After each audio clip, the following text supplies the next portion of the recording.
Foi lançado na Índia o Satélite Amazônia 1. É o primeiro satélite de observação da Terra 100% projetado, integrado, testado e operado pelo Brasil.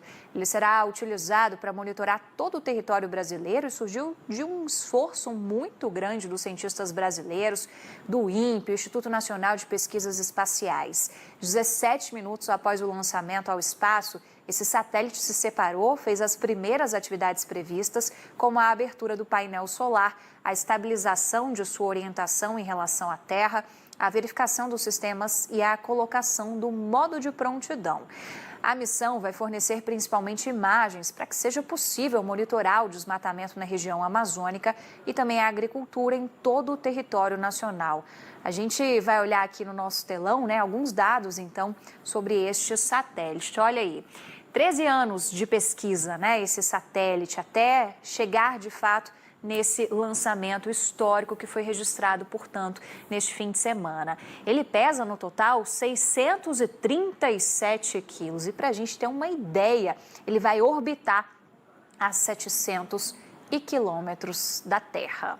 Muita coisa, Bem interessante. Aliás, tem mais detalhes sobre isso.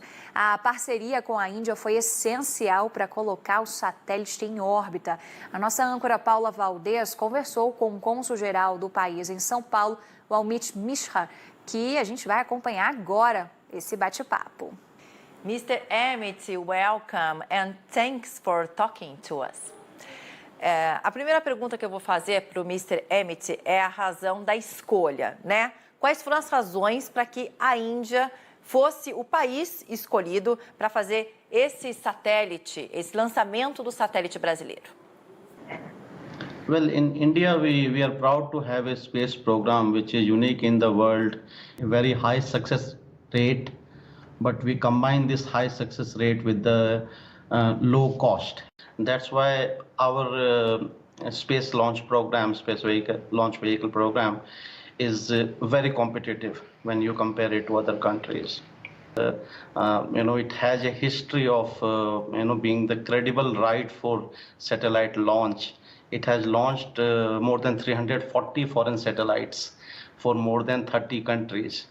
So yeah, it's an ideal launch vehicle for first Brazilian indigenously made satellite vehicle, Amazonia first, and we at India are proud that Indian Space Research Organization, our space agency, launched the Brazilian satellite. E como funciona essa parceria entre Índia e Brasil? With respect to Amazonia 1, we should always remember that this launch was unique in a lot of aspects. This was first launch by our space agency in 2021. I say this is unique because we all know that the COVID-19 pandemic put a spanner in all operations all over the world. It doesn't matter which field you are talking about. In India also, this satellite was supposed to launch in the mid of last year, but it got delayed. So we are glad to see it launched early in this year. And it was also important for our own Indian space program because this became the first commercial mission by New Space India Limited. That's a new commercial arm of our space agency that was announced last year.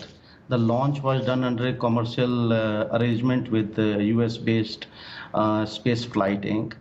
But Amazonia is probably the first Brazilian satellite to be launched by India. So we see it as a major milestone.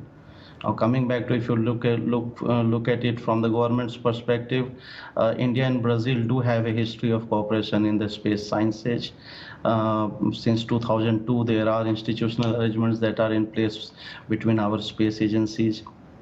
Brazilian space centers have been receiving data from our satellites. We have received support from Brazilian ground tracking stations in Cuiabá and Alcantara for our missions. We see this partnership develop further. During the visit of President Bolsonaro to India last year, space was one of the key areas that both leaders identified and both countries were tasked to work out a program for this. We see this as the first step, and we have no doubt that this will develop into something more substantial in coming years. Quais são os ganhos que essa missão traz para os dois países? O que Índia e Brasil acabam ganhando com isso? Well, for Brazil, it is a milestone, being the first satellite that has been 100%, as you mentioned, fabricated, developed, tested. It's the result of hard work of Brazilian scientists. We are proud to have been associated as launching partner for this important satellite. In terms of its capability, you are probably aware that it will be used to monitor the forestry and the diversified agriculture related, so it has that relevance. But if you look at the space sciences itself, probably often we don't realize that the impact of space sciences and cooperation and development in that field is beyond what we see at the first glance. On telecommunications, weather, agriculture, the data that is generated by the space program and the space satellites has a lot of values. In the mid of last year, we announced major reforms in space sector, allowing private sector to be the partner for the first time.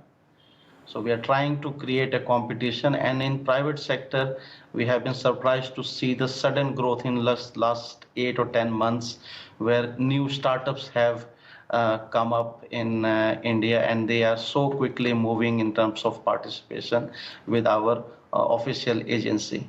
And same way, we see a lot of potential. Brazil has a history and of a lot of expertise, and especially in the private sector, in the whole aerospace domain. And probably there's a lot of possibility of collaboration between the private sector on both sides. Agora, falando de coronavírus, a gente fala sobre a Covaxin's Factory, né? Que é a vacina que ainda precisa ser, inclusive, aprovada aqui no Brasil pela Anvisa. Como é que vai funcionar a parceria entre Índia e Brasil nesse caso? Well, I often say that COVID was a time which just reflected the resilience of our partnership and friendship with Brazil. Be it with the supply of hydroxychloroquine or for COVID vaccines, Brazil was the first country which received priority in supplies from India. You are aware that two consignments of 4 million doses have already arrived in Brazil for Oxford AstraZeneca vaccine that was manufactured by Serum Institute. But a much larger arrangement is already in place. I understand Ministry of Health has signed an agreement with Bharat Biotech for supply of 20 million doses over next 5-6 months. And right now, we are in the process of obtaining the final approval of the vaccine, both in India and also from a regulatory agency Anvisa in Brazil. I believe whenever this is done, you would see the supply of Covaxin starting from India. It is important, and it is a matter of satisfaction for us to note that Indian industry, Indian pharma industry, Indian vaccine industry is playing a role in Brazil's fight. Finalmente, para encerrar, eu pergunto para o senhor qual é a expectativa aí sobre a relação Brasil e Índia para os próximos anos. In the last 2 years have shown us how close we are. If I can start from the visit of President Bolsonaro to India last year, when you had more than 15 agreements signed covering a wide range of areas of government to government or private sector collaboration. A huge business delegation, I believe largest ever business delegation accompanied President during the visit, and a lot of conversations started in different sectors. Then we had the coronavirus pandemic, but despite the disruption by the pandemic, if you look at the bilateral trade figures, it has not been that badly affected as was original apprehensions among both sides. We have a lot of potential. We have to just, once these stakeholders get involved, you will have the full potential of the collaboration coming into play, and we will see the target of on the commercial side being realized. We are very optimistic about this bilateral relationship. In the new world, when I say new world, in the post-COVID world, COVID has reshaped it in many ways. In the post-COVID world, Brazil remains priority partner for India.